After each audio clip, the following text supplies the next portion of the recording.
ഞാൻ കുറെ നാളായിട്ട് ഇതിന്റെ പുറയിലായിരുന്നു കേട്ടോ. എനിക്ക് ഡിവോഴ്സ് വേണം. എല്ലാ മനുഷ്യരും വ്യത്യസ്തമല്ലേ. അപ്പൊ എനിക്ക് എന്റെ പേഴ്സണൽ ആയിട്ടുള്ള കുറെ ഇഷ്യൂസ് ഉണ്ടായിരുന്നു. അപ്പൊ അതിനൊക്കെ എനിക്ക് പുറത്ത് വരണമെന്നുണ്ടെങ്കിൽ എനിക്ക് ഡിവോഴ്സ് കിട്ടിയേ പറ്റൂ എന്നുള്ള ഒരു സിറ്റുവേഷൻ ആയിരുന്നേ. എന്നെയും എന്റെ വീട്ടുകാരെയും എന്റെ ചുറ്റുമുള്ളവരെയൊക്കെ കുറ്റം പറയാൻ വേണ്ടി മാത്രം ഇങ്ങനെ എന്താ പറയുന്നത് കച്ചകെട്ടി ഇറങ്ങിയേക്കുന്ന കുറച്ച് പേര്. ഒരാള് കുറച്ച് കാര്യങ്ങൾ പറഞ്ഞതുകൊണ്ട് മാത്രം നിങ്ങൾക്ക് അങ്ങനെ ഒരാളെ കുറ്റക്കാരിയാക്കാൻ പറ്റുമോ? Hello guys, welcome back. അതെ, അബി വ്ലോഗും സ്വാതി വ്ലോഗും നമുക്കറിയാം. വ്ലോഗിങ്ങിലൂടെ, അതായത് ട്രാവൽ വ്ലോഗിങ്ങിലൂടെ വന്ന് നിരവധി ആളുകൾ നെഞ്ചിലേറ്റിയ ഒരു ചെറുപ്പക്കാരനായിരുന്നു അബി വ്ലോഗ്.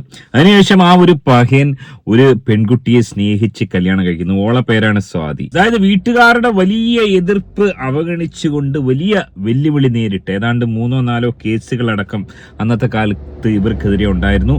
അതൊക്കെ അതിജീവിച്ചുകൊണ്ട് കല്യാണം കഴിക്കുന്നു. കല്യാണം കഴിഞ്ഞതിന് ശേഷം സോഷ്യൽ മീഡിയ ഏറ്റെടുത്ത ഒരു കല്യാണം തന്നെയായിരുന്നു ഇവരുടെ കല്യാണം. എന്നാൽ ഏറെ പഴി കേട്ടത് ഈ ഒരു പഹയൻ കല്യാണം കഴിച്ച സാദി എന്ന് പറയുന്ന പെൺകുട്ടി ഓൾക്കത്ര മൊഞ്ചില്ലായിരുന്നു. മൊഞ്ചില്ലാത്ത ഒരു ഹമുക്കിനെ എന്തിനാണ് കല്യാണം കഴിച്ചതെന്നൊക്കെ ഓനോട് പല ആളുകൾ ചോദിച്ചു. പല ആളുകൾ ഓനെ പരിഹസിക്കുകയും വിമർശിക്കുകയും ഒക്കെ ചെയ്തപ്പോഴും ഓനോളെ വലിയ രീതിയിൽ നെഞ്ചിലേറ്റി മുന്നോട്ട് പോയി. എന്നാൽ ഏവരെയും ഞെട്ടിച്ചുകൊണ്ട് അവർ തങ്ങളിൽ വേർപിരിഞ്ഞു എന്നൊരു വാർത്ത 5-6 മാസം മുമ്പേ നമ്മൾ കേട്ടിരുന്നു. ഒരുപാട് ആൾക്കാർ ഇതുമായി ബന്ധപ്പെട്ട് വീഡിയോ ചർച്ച ചെയ്തിരുന്നു. എന്നാൽ ചില ആളുകളെങ്കിലും ഇപ്പോഴും കരുതിയിരുന്നത് സ്വന്തം ഭർത്താവിനെ ഇത്രയും അധികം സ്നേഹിച്ച സ്വന്തം ഭർത്താവിനെ ഉപേക്ഷിച്ച് മറ്റൊരു അവിഹിത ബന്ധമുണ്ടാക്കി ഒരു പഹയനോടൊപ്പം ഇറങ്ങിപ്പോയതിനു ശേഷം ദുബായിലേക്ക് കടന്നു. അവിടെ കമ്പനിയൊക്കെ ഇട്ട് വളരെ ആഡംബരപൂർവ്വമായി ജീവിക്കുന്നു. എന്നാൽ ഓള് തന്റെ തെറ്റിദ്ധരുത്തി മടങ്ങി വന്ന് അബി എന്ന് പറയുന്ന ആ ഒരു പഹയനോടൊപ്പം ജീവിക്കുമെന്ന് ചിലരെങ്കിലും പ്രതീക്ഷിച്ചു. അതൊന്നും ഉണ്ടായില്ല. ഏറ്റവും ഒടുവിൽ ഒഫീഷ്യലി ഡൈവേഴ്സ് ആയിരിക്കുന്നു. എന്താണ് സംഭവിച്ചത്? വളരെ വിശദമായി തന്നെ പരിശോധിക്കാം. വീഡിയോയിലേക്ക് പോകുന്നതിന് ആദ്യമേ വീഡിയോ കാണുന്ന വീഡിയോ ഒന്നിലേക്ക് ചാനൽ സബ്സ്ക്രൈബ് ചെയ്ത് വീഡിയോ ഒന്ന് ഹൈപ്പ് ചെയ്ത് കാണുക. ഞാൻ കുറെ നാളായിട്ട് ഇതിന്റെ പുറയിലായിരുന്നു കേട്ടോ. എനിക്ക് ഡിവോഴ്സ് വേണം. എല്ലാ മനുഷ്യരും വ്യത്യസ്തമല്ലേ. അപ്പൊ എനിക്ക് എന്റെ പേഴ്സണൽ ആയിട്ടുള്ള കുറെ ഇഷ്യൂസ് ഉണ്ടായിരുന്നു. അപ്പൊ അതിനൊക്കെ എനിക്ക് പുറത്ത് വരണമെന്നുണ്ടെങ്കിൽ എനിക്ക് ഡിവോഴ്സ് കിട്ടിയേ പറ്റൂ എന്നുള്ള ഒരു സിറ്റുവേഷൻ ആയിരുന്നു. എന്റെ കല്യാണം നടക്കുന്നത് 2020 ഡിസംബർ 11 ഇന്നത്തെ ഡേറ്റ് എന്ന് പറയുന്നത് 2026 മാർച്ച് 27 എന്റെ ഡിവോഴ്സ് ആയത്, ഒഫീഷ്യലി ഡിവോഴ്സ് ആയത് കഴിഞ്ഞ ദിവസമാണ്. അതായത് 2026 മാർച്ച് 26 ഞാൻ ഒഫീഷ്യലി ഡിവോഴ്സ് ആയത്. കഴിഞ്ഞ ദിവസം ആ ഒരു ഏറെ ദുഃഖകരമായ ആ ഒരു സംഭവം നടന്നു. ഒഫീഷ്യലി അവർ ഡൈവോഴ്സ് ആയി. അതായത് ഓൻ നേരിട്ട് പോവുകയും ഓളെ ഓൺലൈനിൽ വിളിച്ചു സംഭവം ആരായും അത്തരത്തിലൊരു ഡൈവോഴ്സ് ആണ് കിട്ടിയിരിക്കുന്നത്. ഓനോടൊന്നും പറഞ്ഞില്ല. അതായത് ഓഫീസർ ഓനോടൊന്നും പറഞ്ഞില്ല. ഓൾക്ക് പറയാനുള്ളത് ഓൺലൈനിൽ വിളിച്ച് ചോദിച്ചു. ഓള് ചില കാര്യങ്ങൾ വെളിപ്പെടുത്തുന്നു. അതായത് എന്താണ് സംഭവിച്ചതെന്ന് പൂർണ്ണമായി സ്വാതി എന്ന് പറയുന്ന ഈ ഒരു പെൺകുട്ടി ഇതുവരെ വെളിപ്പെടുത്തിയിട്ടില്ല. അതായത് ഇവരുടെ ജീവിതത്തിൽ സംഭവിച്ച ആ ഒരു പ്രശ്നം ഇപ്പോഴും വളരെ സീക്രട്ടായിട്ട്, ഒരുപാട് പ്രശ്നങ്ങൾ ഉണ്ടായിരുന്നു. എന്നാൽ മേജർ പ്രശ്നം വളരെ സീക്രട്ടായിട്ട് ഇപ്പോഴും തുടരുകയാണ്. അത് ആ ഓഫീസർ എന്ന് പറയുന്ന ആ ഒരു പഹയനോട് ഓള് പറഞ്ഞിരിക്കുന്നു.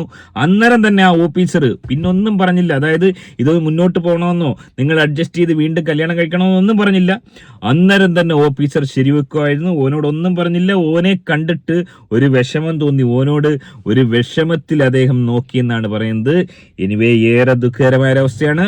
അതായത് ഇവരുടെ വേർപിരിയലുമായി ബന്ധപ്പെട്ട് ഭൂരിപക്ഷം ആളുകളും ഈ അബി എന്ന് പറയുന്ന ഈ ഒരു ചെക്കൻ്റെ കൂടെ ആയിരുന്നു. അതിന്റെ പ്രധാന കാരണം ഓൻ അത്രമാത്രം ജീവന് തുല്യം സ്നേഹിച്ച ആ ഒരു പെൺകുട്ടി ഓനെ ഉപേക്ഷിച്ച് മറ്റൊരു പഹയൻ്റെ കൂടെ ഇറങ്ങിപ്പോന്നു. അതായത് ഈ ഒരു പെൺകുട്ടി ആദ്യത്തെ കല്യാണ സീനുകളിലൊക്കെ നമുക്ക് കാണാം. ഈ പറഞ്ഞ കണക്ക് അത്ര ഗുഡ് ലുക്കിംഗ് ഒന്നും അല്ല, മെലിഞ്ഞുണങ്ങിയിരിക്കുന്ന ഒരു പെൺകുട്ടി. അതിനുശേഷം ഓള് ഒരുപാട് ഇപ്പം വലിയ മൊഞ്ചുള്ള ഒരു പെൺകുട്ടിയായി മാറിയുമായിരുന്നു. അതായത് പ്രേക്ഷകർ പറയുന്നത് തീരെ ബെടക്കായ ഒരു പെൺകൊച്ചിനെ കൊണ്ടുവന്ന് ഓളെ നന്നാക്കിയെടുത്ത് നന്നായി പരിചരിച്ച് നല്ല മൊഞ്ചുള്ള ആളാക്കി മാറ്റി ഒരുപാട് സ്നേഹം വാരിക്കോരി കൊടുത്തിട്ടും ആ ഒരു പെൺകുട്ടി അപഹിതം തേടിപ്പോയി. എന്താണ് സംഭവിച്ചതെന്നാണ് ഇപ്പോഴും ആളുകൾ ചോദിച്ചുകൊണ്ടേയിരിക്കുന്നത്.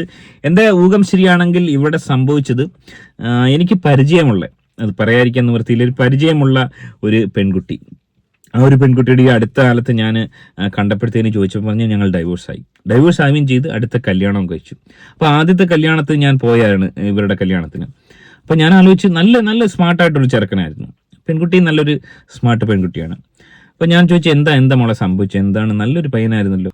വേറെ ഒന്നുമില്ല ചേച്ചാ, ആ ചെക്കനിക്ക് ഒന്നും പറ്റാത്തൊരവസ്ഥയിലായിരുന്നു. എനിക്കൊന്നും കഴിയാത്തൊരവസ്ഥ. അതായത് മറ്റൊന്നുമല്ല, ആ ഒരു ചെക്കനിക്ക് ലൈംഗിക ശേഷി ഇല്ലായിരുന്നു.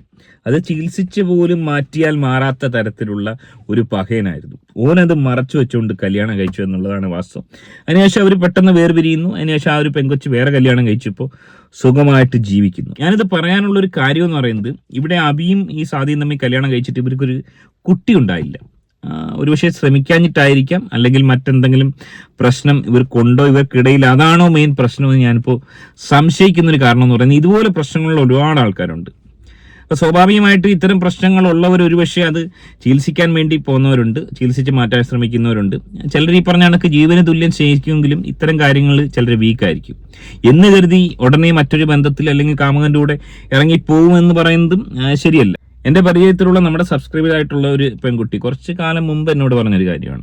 ഒരുപാട് പേര് എന്നോട് ഇത്തരം കാര്യങ്ങൾ പറഞ്ഞിട്ടുണ്ട്, പ്രത്യേകിച്ചും ലേഡീസാണ് നമ്മുടെ കൂടുതലും വ്യൂവേഴ്സ്. അതുകൊണ്ട് എനിക്കൊന്ന് എൻ്റെ ഊഹ ശരിയാണെങ്കിൽ 10-50 പേരെങ്കിലും എന്നോട് ഇത്തരം കാര്യങ്ങൾ പറഞ്ഞിട്ടുണ്ട്. അതൊക്കെ സീക്രട്ടായിട്ട് നമ്മൾ അവരുടെ ഐഡന്റിറ്റി ഒരിക്കലും മൂന്നാമത് ആളോട് പറയത്തില്ല, ഞാൻ പറഞ്ഞിട്ടില്ല. ആ ഒരു പെൺകുട്ടി പറഞ്ഞത്, അതായത് കല്യാണം കഴിച്ച് ആദ്യത്തെ ഒരു വർഷം ഓക്കെ, അതിനുശേഷം ഇപ്പൊ 6 വർഷം 7 വർഷം ആവുന്നു, യാതൊരുവിധ ബന്ധവും ആ ഒരു പകയാണ്. ആ ഭർത്താവ് നല്ല സ്നേഹനിധിയായ ഒരു ഭർത്താവാണ്, കാര്യങ്ങളെല്ലാം സഹായിച്ചു കൊടുക്കും, എല്ലാം മേടിച്ചു കൊടുക്കും, എല്ലാം ചെയ്യും. പക്ഷെ ഈ ഒരു സംഭവം ഇല്ല. അതെന്താ കാരണമെന്ന് വെച്ച് കഴിഞ്ഞാൽ അറിയത്തില്ല. അത്യാവശ്യം കാണാൻ കൊള്ളാവുന്ന ഒരു പെൺകുട്ടിയാണ്, മറ്റുള്ള ദുർശീലങ്ങളൊന്നും ആ ഒരു പകനിക്കില്ല. അപ്പൊ ഇതുപോലെ ഒരുപാട് പ്രശ്നങ്ങളുള്ള പല ആളുകളും എന്നോട് ഇത്തരം കാര്യങ്ങളൊക്കെ പറഞ്ഞിട്ടുണ്ട്. നമ്മളൊരു കാമക്കടുവ അല്ലാത്തതുകൊണ്ട് കുഴപ്പമില്ല, കാമക്കടുവ ആണോ എന്നൊക്കെ ചില സമയങ്ങളിലൊക്കെ തോന്നിയേക്കാം. പക്ഷെ ആവാതിരിക്കുന്നത് നമ്മുടെ കുടുംബം നശിക്കണ്ട എന്ന് കരുതി മാത്രമാണ്. ചില വൈദികന്മാരുടെ ഉസ്താദിനോടോ പോറ്റിയോടോ പറഞ്ഞാൽ പോലും ചിലപ്പം വലിയ വിഷയങ്ങളിലേക്ക്, കുടുംബം തകരുന്ന വിഷയങ്ങളിലേക്ക് പോകുന്നൊരു സാഹചര്യമാണ് ഇപ്പോൾ നിലവിലുള്ളത്. അതുകൊണ്ട് തന്നെ പലരും ഇതൊക്കെ പറയാൻ മടിക്കും. പക്ഷെ പലരുടെയും ജീവിതത്തിൽ ഇത്തരം കാര്യങ്ങൾ ഉണ്ടാവുന്നുണ്ട്. ഇവിടെ ഈ അബിയോട് ഈ ഉദ്യോഗസ്ഥൻ കാര്യങ്ങൾ ചോദിക്കുന്നു, അതിനുശേഷം ഈ സ്ത്രീയോട്, അതായത് ഈ പറഞ്ഞ സാദിയോട് ചോദിച്ചപ്പോൾ സാദി ഒരുപക്ഷെ ഇവനിൽ ആരോപിച്ച ആ ഒരു സംഭവം ഇത് തന്നെ ആയിരിക്കാമെന്ന് ഞാനിപ്പോൾ ചിന്തിക്കുകയാണ്. അതായത് മറ്റൊരു വിഷയങ്ങളൊന്നും ഇതുമായി ബന്ധപ്പെട്ട് കാണുന്നില്ല. വളരെ സ്നേഹനിധിയായ ഒരു പഹയനാണ് ഓൻ. രണ്ടാമത് പറയുന്നൊരു കേസ്, ഇനി ഒരു കല്യാണം അവൻ കഴിക്കുന്നില്ലെന്ന് പറയുന്നുണ്ട്. അതായത് ഓൻ ഇനി ഒരു കല്യാണോടെ കഴിച്ചിട്ട് ഒരു പരീക്ഷണത്തിന് ഓൻ മുതിരുന്നില്ല എന്നുള്ളതാണ് വാസ്തവം. നല്ല ചെക്കനാണ്, സ്മാർട്ട് ചെക്കനാണ്, പാവമാണ്.